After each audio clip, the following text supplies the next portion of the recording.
I always thought I was a man who could read the room. Years in business, years in family years, in the quiet unspoken language of glances and gestures. But nothing in my life prepared me for the moment my daughter sat across from me at the kitchen table. Her hands folded, her eyes steady, and told me the words that would change everything. I'd spent weeks, maybe months, tiptoeing around the subject, waiting for the right moment to ask. The wedding, the big day. The celebration every parent dreams of, the one you imagine from the first time you hold your child in your arms. I'd seen the hints, her boyfriend, now fiancé, coming around more often, the way she smiled at her phone, the way she started talking about our place and our future. I'd even caught her browsing wedding dresses on her laptop. The screen quickly snapped shut when I walked in. I thought I was being patient, giving her space, letting her come to me when she was ready. But as the days passed, the silence grew heavier, and I realized I was waiting for something that might never come. So on a quiet Sunday morning, with sunlight streaming through the window and the smell of coffee in the air, I finally asked, "So have you two set a date yet?" I tried to sound casual, like it was just another question, like my heart wasn't pounding in my chest. She looked up, her expression unreadable for a moment, and then she smiled, a small, almost apologetic smile. "Dad," she said, her voice gentle, "we're already married." The words hung in the air, echoing in the quiet kitchen. For a moment I thought I'd misheard. "Married? Already?" I stared at her, searching her face for a sign that she was joking, that this was some elaborate prank.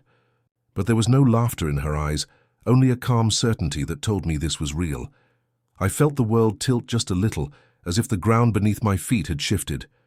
I tried to find my voice to ask the questions that tumbled through my mind. When? How? Why didn't you tell me? But all I could manage was a stunned "what?"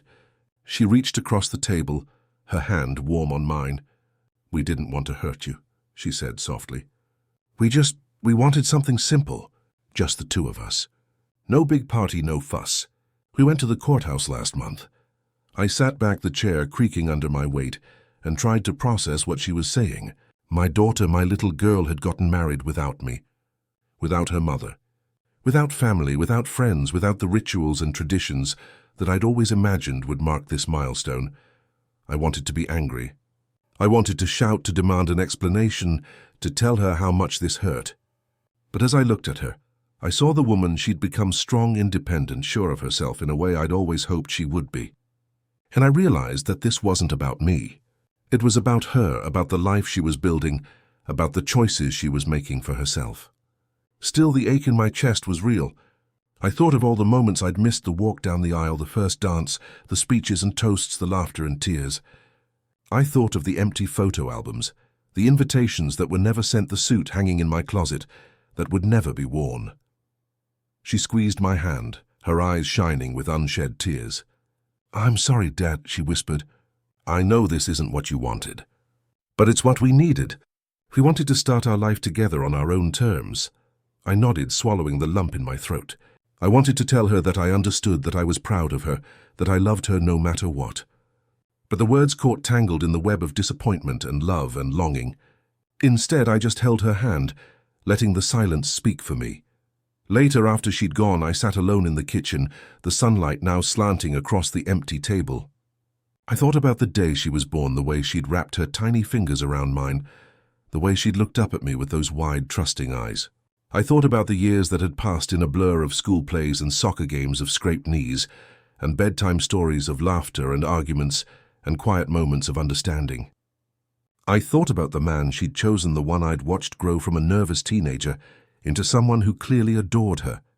I remembered the first time he'd come to dinner, the way he'd stumbled over his words, the way she'd reached for his hand under the table, grounding him, steadying him. I realized in that moment that this was what parenting was all about.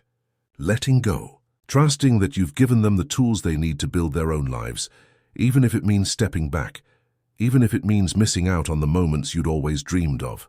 I stood up, poured myself another cup of coffee, and looked out the window at the world beyond. The trees swayed in the breeze, the sky a brilliant blue, and I felt a strange sense of peace settle over me. My daughter was married. She was happy. And maybe, just maybe, that was enough. The days that followed were a strange mix of quiet acceptance and unexpected grief. I found myself moving through the house as if in a dream, noticing the small things that reminded me of her. Her favorite mug in the cupboard, the faded photograph of us at the beach, the stack of wedding magazines she'd left on the living room shelf. Each item felt like a relic from a life that had shifted beneath my feet, a reminder of the plans I'd made and the memories I'd hoped to create. I tried to keep busy, to fill the hours with work and chores, but my mind kept drifting back to that morning at the kitchen table, to the look in her eyes as she told me the truth. I wondered if I'd failed her somehow, if my hopes and expectations had been too heavy, if I'd made her feel like she couldn't share this part of her life with me. I replayed every conversation we'd had in the months leading up to her marriage, searching for signs I'd missed, for moments when she'd tried to tell me and I hadn't listened. The guilt gnawed at me sharp and insistent, and I found myself wishing for a second chance, a do-over, a way to go back and do things differently. One evening, as the sun dipped low in the sky, I sat on the porch with my wife, the two of us wrapped in a comfortable silence. She reached over her hand warm on my knee and said, "She's still our daughter, you know. She's still the same person she's always been." I nodded, but the words felt hollow. I just wanted to be there. I admitted, my voice barely above a whisper. I wanted to walk her down the aisle to see her face when she said, "I do." My wife squeezed my knee, her eyes soft with understanding. I know, but maybe this was her way of taking control, of making her own choices. Maybe she needed to do this for herself. We sat together, watching the sky turn from gold to pink to deep indigo, the first stars appearing overhead. I thought about all the ways our children surprise us, the ways they grow and change and become people we never could have imagined. I thought about the times I'd pushed too hard, the times I'd held on too tightly, the times I'd let my own dreams overshadow hers. I realized with a pang that love sometimes means letting go even when it hurts. The next weekend, my daughter and her husband came over for dinner. I watched them as they moved around the kitchen, laughing and teasing each other, their movements easy and familiar. There was a new closeness between them, a sense of partnership that hadn't been there before. I saw the way he looked at her, the way she leaned into him, and I felt a flicker of hope that maybe, just maybe, they'd made the right choice for themselves. After dinner, we sat in the living room, the four of us sharing stories and memories. My daughter curled up on the couch, her head resting on her husband's shoulder, her eyes bright with happiness. At one point, she looked over at me and smiled. "Dad, I know this wasn't what you wanted, but I hope you can be happy for us." I met her gaze, searching for the right words. "I am happy for you," I said, my voice steady. "I just wish I could have been there. I wish I could have shared that moment with you." She nodded, her expression gentle. "I know, and I'm sorry, but we wanted something that was just ours, something private and special. It wasn't about shutting you out. It was about starting our life together in our own way." I nodded, trying to let go of the hurt, trying to focus on the love that still bound us together. I realized in that moment that this was a new chapter, a new beginning, and that I had a choice to hold on to my disappointment or to embrace the future with open arms. As the evening wore on, the conversation turned to lighter topics: work, travel, plans for the future. My daughter talked about their new apartment, about the little rituals they were creating together, about the dreams they shared. I listened, letting her words wash over me, feeling the old wounds begin to heal. I saw the woman she'd become, confident, compassionate, full of life, and I felt a surge of pride that eclipsed the sadness. Later, after they'd left, I sat alone in the quiet house, the echoes of laughter still lingering in the air. I thought about the journey we'd taken together, the ups and downs, the moments of joy and sorrow. I realized that in the end, what mattered most was not the wedding or the party or the photographs, but the love that connected us, the bond that could withstand even the hardest truths. I stood up, walked to the window, and looked out at the night sky. The stars shone bright and clear, a reminder that life goes on, that new beginnings are always possible. I took a deep breath, letting the cool air fill my lungs, and whispered a silent promise to myself to let go of the past, to cherish the present, and to trust in the future my daughter was building for herself. The following week, I found myself wandering through the old neighborhood, drawn by a restless energy I couldn't quite name. The streets were lined with the same maple trees that had shaded my daughter's childhood, their leaves now a riot of autumn color. I passed the park, where she'd learned to ride her bike, the corner store where we used to buy ice cream on hot summer days, the schoolyard, where I'd watched her run across the grass, her laughter ringing, out above the noise of the other children. Each memory felt sharper now, more vivid, as if the news of her marriage had pulled the past into sharper focus. I stopped at the playground, sitting on the same bench where I'd waited for her after school, watching as she played with her friends. I remembered the way she'd run to me, her backpack bouncing, her face flushed with excitement. "Guess what happened today, Dad?" she'd say, launching into a story before I'd even had a chance to answer. I smiled at the memory, feeling a bittersweet ache in my chest. How quickly the years had passed. How suddenly everything had changed. As I sat there lost in thought, I noticed a young father pushing his daughter on the swings. She squealed with delight, her hair flying behind her, her small hands gripping the chains. The father laughed, his eyes full of love and pride.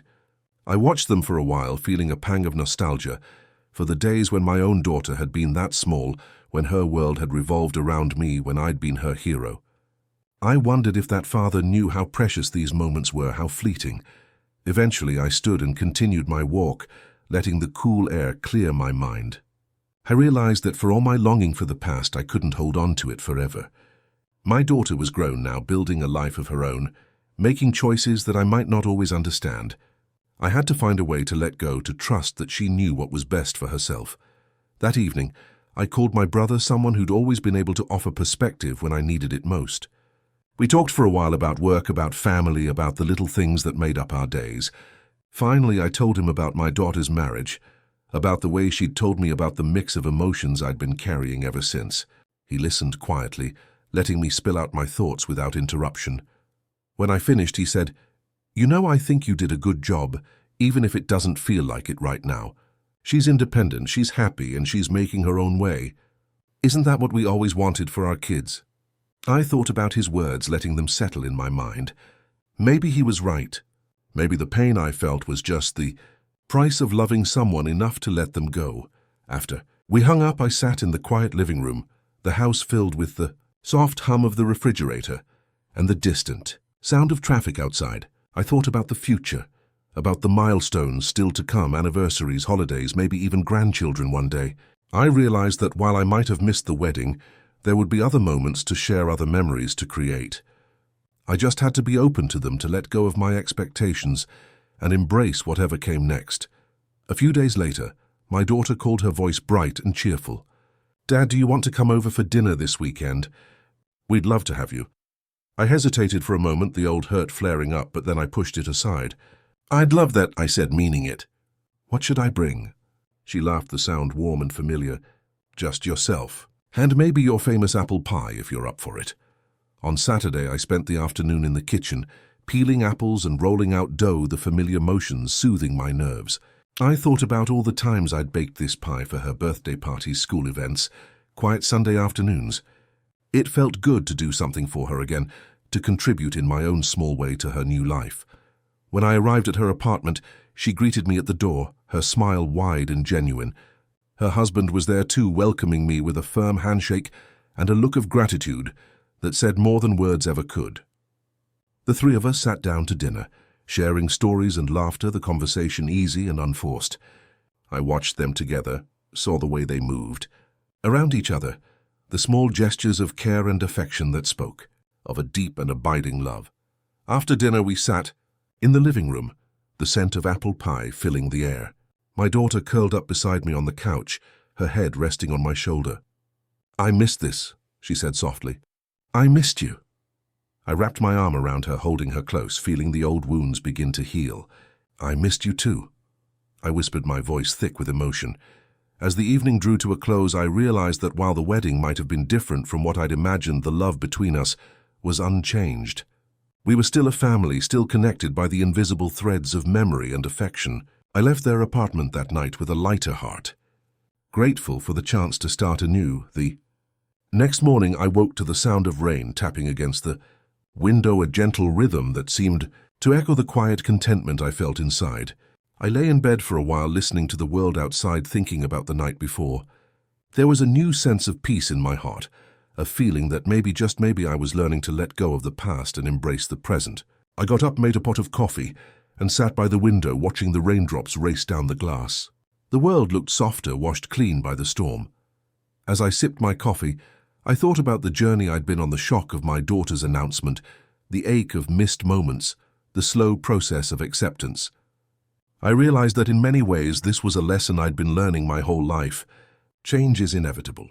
Children grow up, dreams shift, and the future rarely unfolds the way we expect. But if we're lucky, we find a way to adapt, to find beauty in the unexpected, to cherish the moments we're given. Later that day, I decided to visit my parents' old house, the place where I'd grown up. It had been years since I'd been back, but something about the rain and the memories it stirred made me want to reconnect with my own roots. The house was smaller than I remembered, the paint peeling, the garden overgrown. But as I walked up the front steps, I felt a wave of nostalgia wash over me. I could almost hear the echoes of my childhood, the laughter of my siblings, the clatter of dishes in the kitchen, the sound of my father's voice calling us in for dinner. I stood on the porch for a long time, letting the memories flood in. I thought about my own parents, about the sacrifices they'd made, the lessons they'd taught me, the ways they'd let me go when it was time. I realized that I was now standing in their shoes, facing the same challenges, feeling the same mix of pride and sorrow. I wondered if they'd felt the same ache when I left home, if they'd struggled to let go, if they'd worried about the choices I was making. As I walked around the yard, I noticed the old swing set, rusted but still standing. I remembered pushing my daughter on those swings, her laughter ringing out as she soared higher and higher. I smiled at the memory, feeling a sense of continuity, a reminder that life moves in cycles, that each generation faces its own joys and heartaches. On the way home, I stopped by the cemetery to visit my parents' graves. I stood in the quiet, the rain falling softly around me, and spoke to them in a low voice. I told them about my daughter, about her marriage, about the way I was struggling to let go. I asked for their guidance, their wisdom, their strength. As I stood there, I felt a sense of calm settle over me, as if they were telling me that everything would be okay, that love endures, that families find their way back to each other. That evening, I called my daughter just to hear her voice. We talked about nothing and everything, the weather, her job, the new recipe she'd tried for dinner. There was an ease to our conversation, a sense of closeness that felt new and old at the same time. I realized that while the wedding might have been a private affair, our relationship was still something we could nurture, still something we could build together. Over the next few weeks, we found new ways to connect. We started a tradition of Sunday dinners, taking turns hosting, sharing meals and stories and laughter. Sometimes it was just the three of us. Sometimes we invited friends or extended family. Each gathering felt like a small celebration, a reminder that love isn't confined to a single day or a single event. It's built in the everyday moments, in the shared meals, in the quiet conversations, in the simple act of showing up for each other. One Sunday, as we sat around the table, my daughter looked at me and said, "I know we did things differently, Dad, but I hope you know how much you mean to me. I hope you know that you're still a part of my life, even if the wedding wasn't what you expected." I reached across the table, taking her hand in mine. "I know," I said, my voice steady, "and I'm proud of you. I'm proud of the woman you've become, and I'm grateful for every moment we share." As the weeks turned into months, I found myself looking forward to those Sunday dinners, to the laughter and the stories, to the sense of belonging that filled the room. I realized that while the wedding might have been a missed milestone, it was just one moment in a lifetime of memories. What mattered most was the love that connected us, the bond that could weather any storm. As spring edged into summer, the world outside seemed to mirror the changes happening within me. The trees grew lush and green flowers bloomed along the sidewalks, and the air was thick with the scent of new beginnings. I found myself spending more time outdoors, walking through the neighborhood, greeting old friends and neighbors, feeling a renewed sense of connection to the world around me. It was as if by letting go of my expectations, I'd made room for something new, to grow a deeper appreciation for the present, a gentler acceptance of the past. One afternoon, as I strolled through the local park, I ran into Mrs. Callahan, a neighbor I'd known for decades. She was sitting on a bench, knitting a bright blue scarf, her eyes crinkling with warmth as she waved me over. "Haven't seen you in a while," she said, patting the seat beside her. I sat down, grateful for the company, and we fell into an easy conversation about the neighborhood, the weather, the changes we'd both seen over the years. Eventually, The topic turned to family, as it always did. Mrs. Callahan asked about my daughter, and I hesitated for a moment before telling her the truth that she'd gotten married quietly, that there hadn't been a big wedding, that I was still adjusting to the idea. Mrs. Callahan listened, her knitting needles clicking softly, and then she smiled. "You know, my son did the same thing," she said. "He and his wife eloped to the mountains. I was heartbroken at first, but then I realized it wasn't about me. It was about them, about the life they wanted to build together. And now, years later, I see how happy they are. That's what matters." Her words echoed in my mind long after I left the park. I realized that I wasn't alone in my feelings, that other parents had faced the same challenges, the same disappointments, the same need to let go.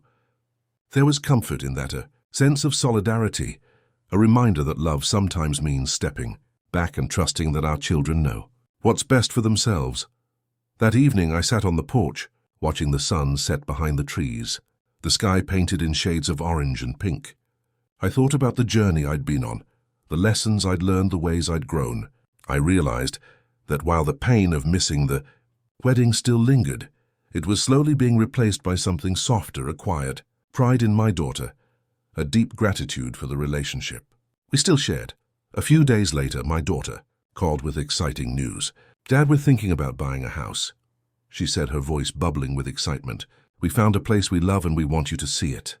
I felt a surge of joy at the invitation, a sense that I was being included in this new chapter of her life. "I'd love to," I said, already imagining the possibilities. When I arrived at the house, she and her husband greeted me at the door, their faces alight with hope and anticipation. The house was small but charming, with a sunny kitchen, a cozy living room, and a backyard filled with wildflowers. As we walked through the rooms, my daughter pointed out the little details. She loved the old fireplace, the bay window, the creaky wooden floors. I could see the future she was imagining, the life she was building, the dreams she was chasing. We sat in the backyard sipping lemonade and talking about renovations, about the memories they hoped to create in this new space. I listened, offering advice when asked, but mostly just soaking in the joy of being included, of being part of her life in a meaningful way.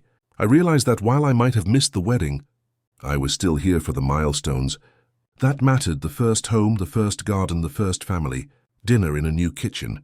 As the sun dipped low in the sky, my daughter turned to me, her eyes shining. "Thank you for being here, Dad," she said. "It means the world to me." I smiled, feeling a warmth spread through my chest. "There's nowhere else I'd rather be," I replied, and I meant it. That night, as I drove home, I thought about the twists and turns of life, the unexpected detours, the moments of loss and the moments of joy. I realized that while the path might not always be what we'd planned, it could still lead to something beautiful.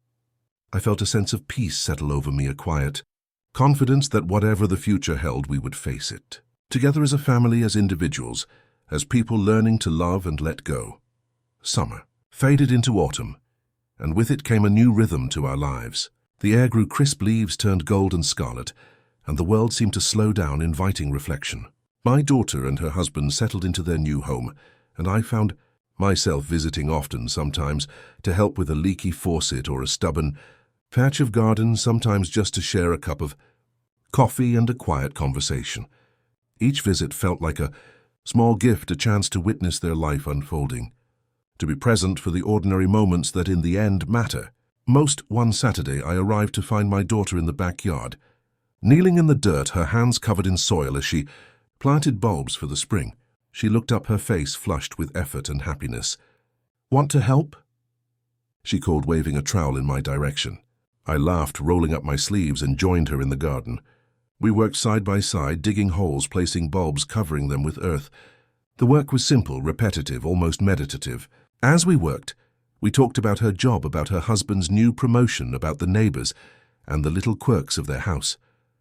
At one point she paused, wiping her brow with the back of her hand. "Do you remember when we used to plant tomatoes in the old backyard?" she asked, a smile tugging at her lips. I nodded, the memory vivid in my mind, the two of us kneeling in the dirt, her small hands eager to help, her laughter ringing out as we discovered earthworms and ladybugs. "You always let me pick the first tomato," she said, her voice soft with nostalgia, "even if it was tiny and green." I smiled, feeling a lump form in my throat. "It was yours to pick," I replied. That was the rule. We finished planting our hands dirty and our hearts light. As we sat on the porch sipping lemonade and admiring our work, I realized how much these moments meant to me. They were small perhaps, but they were real evidence of a bond that had weathered disappointment and change, a reminder that love could be found in the simplest of acts.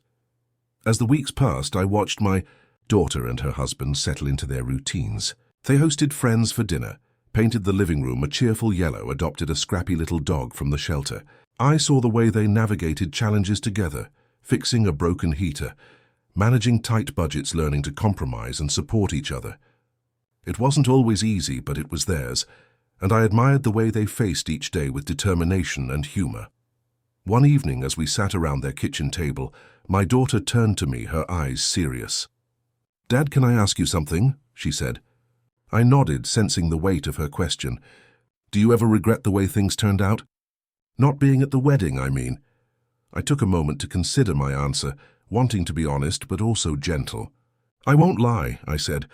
"It hurt at first. I missed being there, missed seeing you take that step. But I see you now, happy building a life you love, and I know you made the right choice for yourself. That's all I ever wanted for you." She reached across the table, squeezing my hand. "Thank you," she whispered. "I was so afraid you'd never forgive me." I squeezed back, my heart full. "There's nothing to forgive," I said. "We all have to find our own way.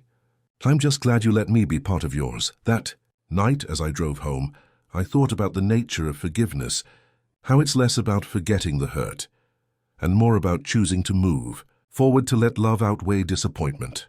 I realized that in forgiving my daughter, I was also forgiving myself for my expectations, for my sadness, for the mistakes I'd made along the way.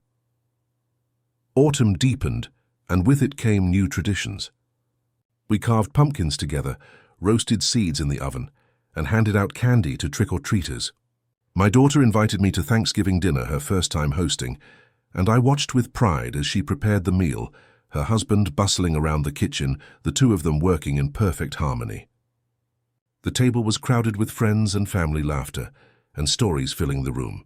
As we raised our glasses in a toast, I felt a surge of gratitude for the journey we'd taken, for the love that had endured, for the future that stretched out before us.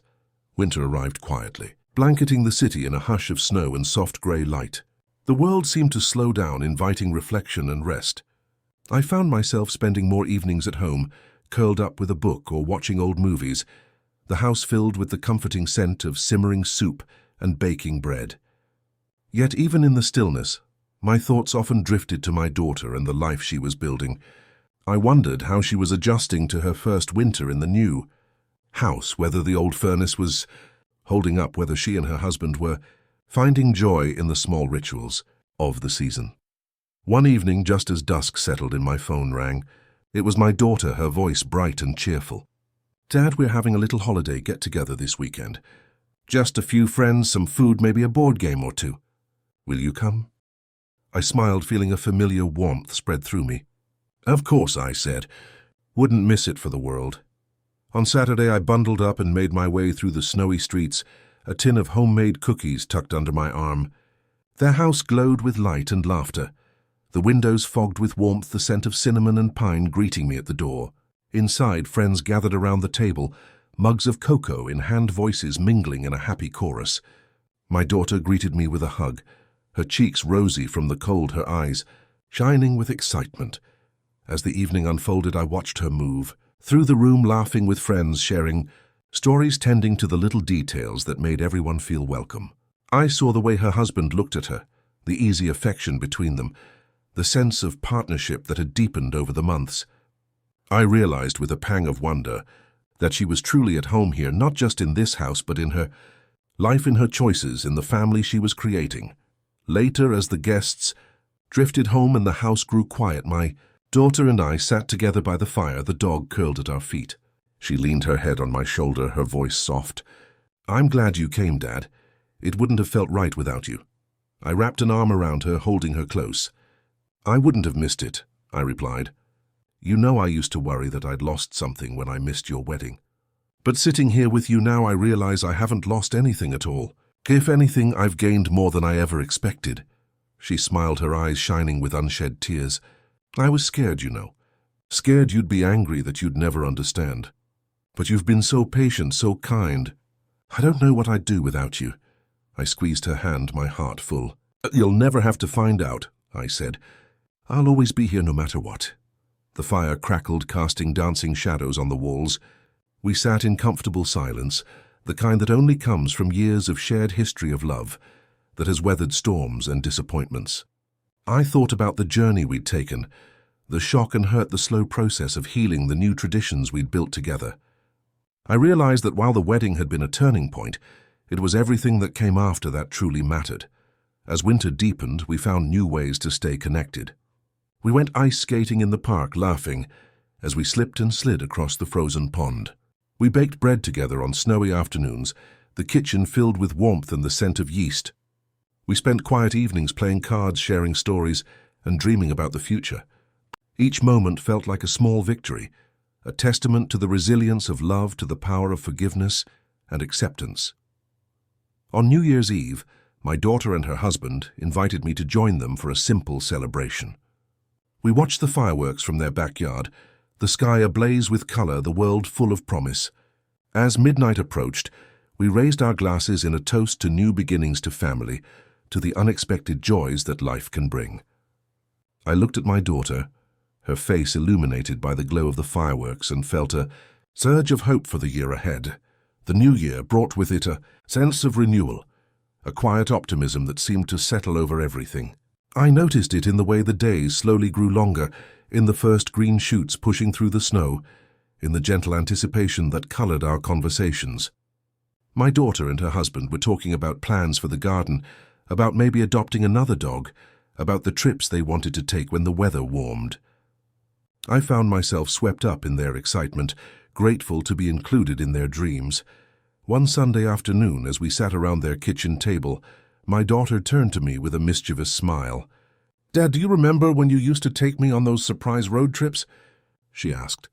So I laughed, the memory vivid, her small face pressed against the car window, her endless questions, the way she'd sing along to every song on the radio. "Of course I do," I replied.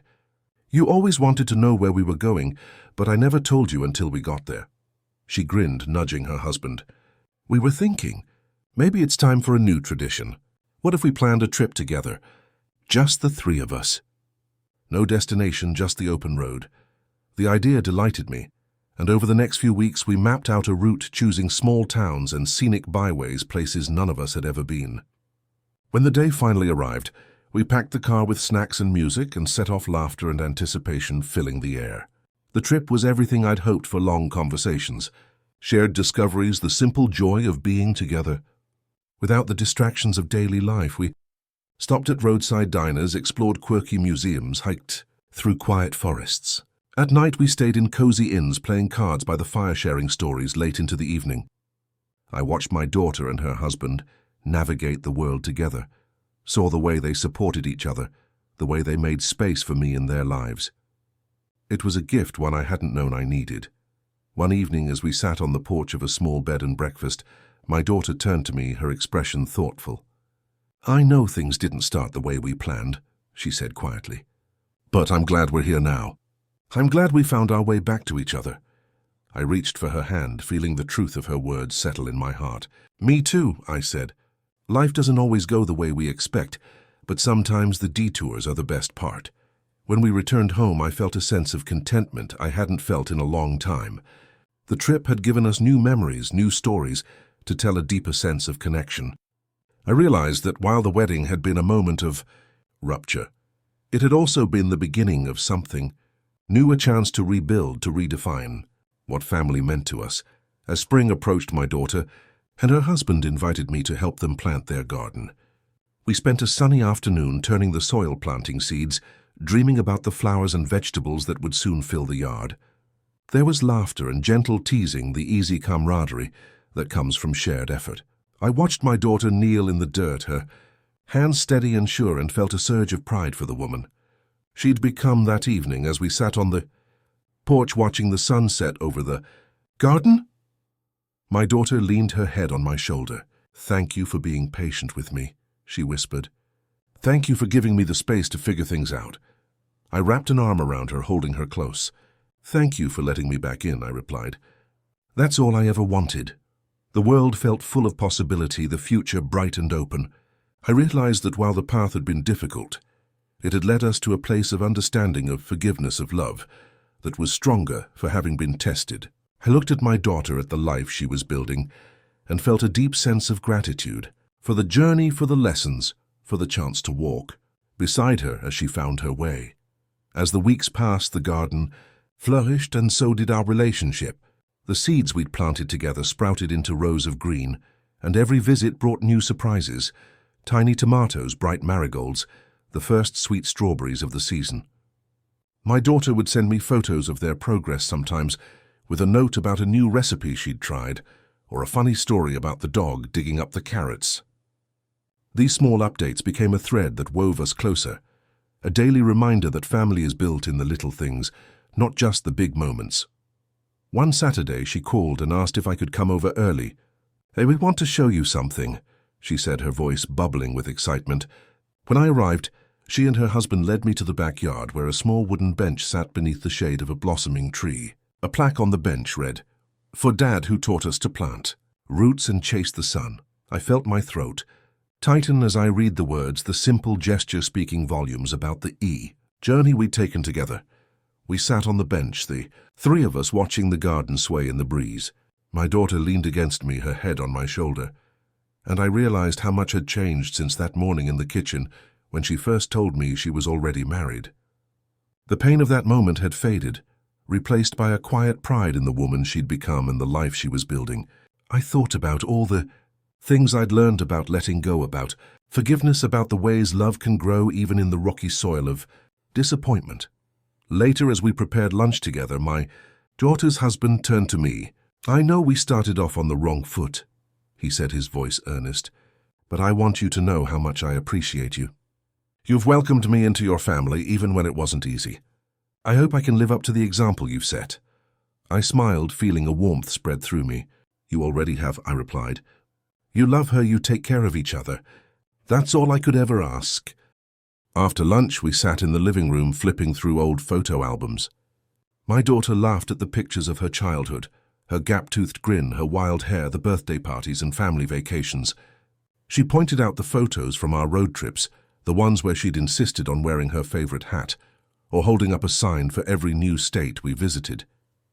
"You always made everything an adventure," she said, her eyes shining. Even the ordinary days felt special.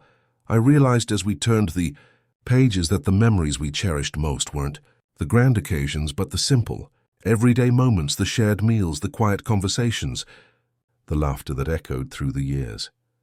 I thought about the wedding I'd missed, the day that had once felt like such a loss.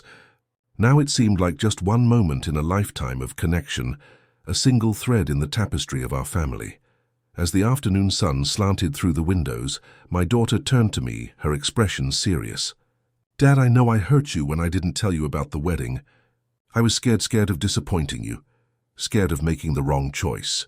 But I want you to know how much I love you, how much your support has meant to me." I reached for her hand, squeezing it gently. "I know," I said, "and I love you too, more than you'll ever know." We sat together in the quiet, the weight of unspoken words settling between us. I realized that forgiveness isn't a single act, but a process, a choice we make day after day, to let go of the past and embrace the present. I thought about my own parents, about the ways they'd let me go, about the lessons they'd taught me about love and resilience. I hoped I was passing those lessons on in my own imperfect way. As evening fell, I said my goodbyes and headed home, the sky painted with the colors of dusk. I felt a sense of peace, a quiet certainty that whatever challenges lay ahead, we would face them together. The journey hadn't been easy, but it had brought us to a place of understanding, of acceptance, of love that was deeper and more enduring than I'd ever imagined. The summer days grew long and golden, and with them came a sense of fullness, as if life itself was pausing to let us savor all that we had rebuilt.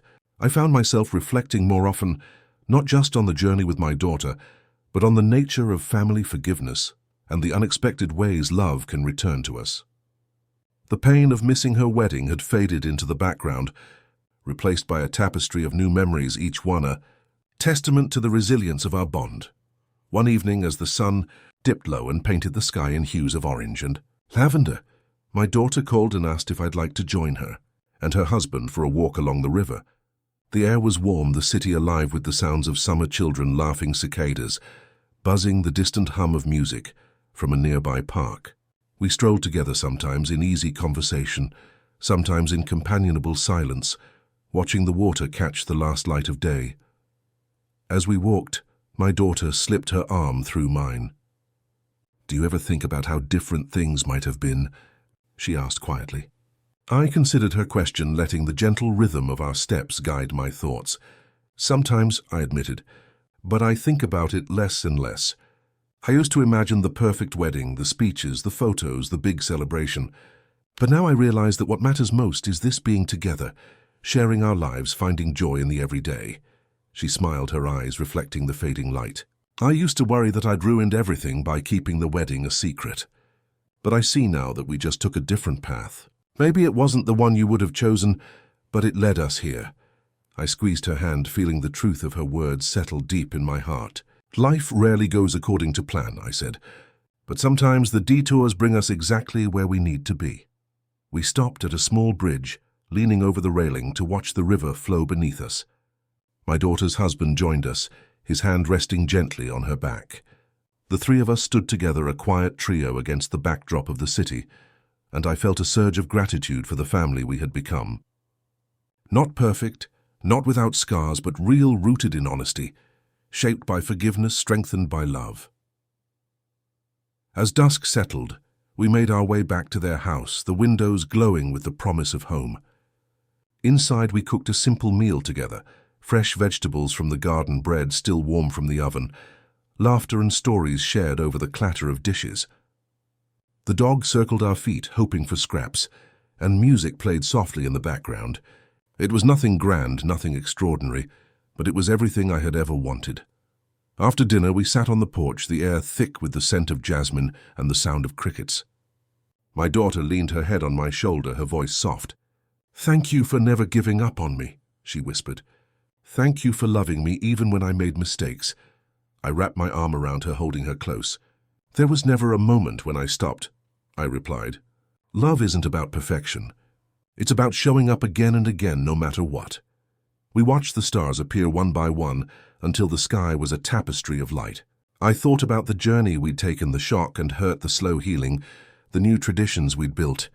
I realized that while the wedding had once felt like a loss, it had become the catalyst for something greater, a deeper understanding, a stronger connection, a love that had been tested and found unbreakable. As the night grew late, I said my goodbyes and walked home beneath the stars. The city was quiet, the world at peace, and I felt a sense of closure settle over me. I knew there would be challenges ahead, disagreements, misunderstandings, the inevitable ups and downs of life, but I also knew that we would face them, together, armed with the lessons we'd learned, the forgiveness we'd given, the love we'd chosen to nurture. In the days that followed, I found myself reaching out more to old friends, to family members I hadn't spoken to in years, to neighbors who had become part of the fabric of my life. I realized that the journey with my daughter had taught me something essential, that love is not a finite resource, but a well that deepens the more we draw from it. That forgiveness is not a single act, but a practice, a way of living, of choosing to see the best in each other, of letting go of old hurts to make room for new joys. One afternoon, as I sat in the garden watching the bees flit from flower to flower, my daughter called, with news that made my heart leap. "Duchess," she said, her voice trembling with excitement, "we're expecting." The words hung in the air, shimmering with possibility. I felt tears prick my eyes, a rush of emotion that was equal parts joy and awe. "I'm so happy for you," I managed, my voice thick. "You're going to be wonderful parents." As we talked about the future, the nursery, the names, the dreams they held for this new life, I realized that the story was beginning again, another chapter unfolding. I thought about the lessons I wanted to pass on, the love I wanted to share, the ways I could support my daughter as she stepped into motherhood. I knew there would be challenges, moments of doubt and fear, but I also knew that we would face them together as a family. That night, as I lay in bed, I thought about the journey that had brought us here. I remembered the pain of that first conversation, the ache of missed moments, the slow, steady work of rebuilding trust.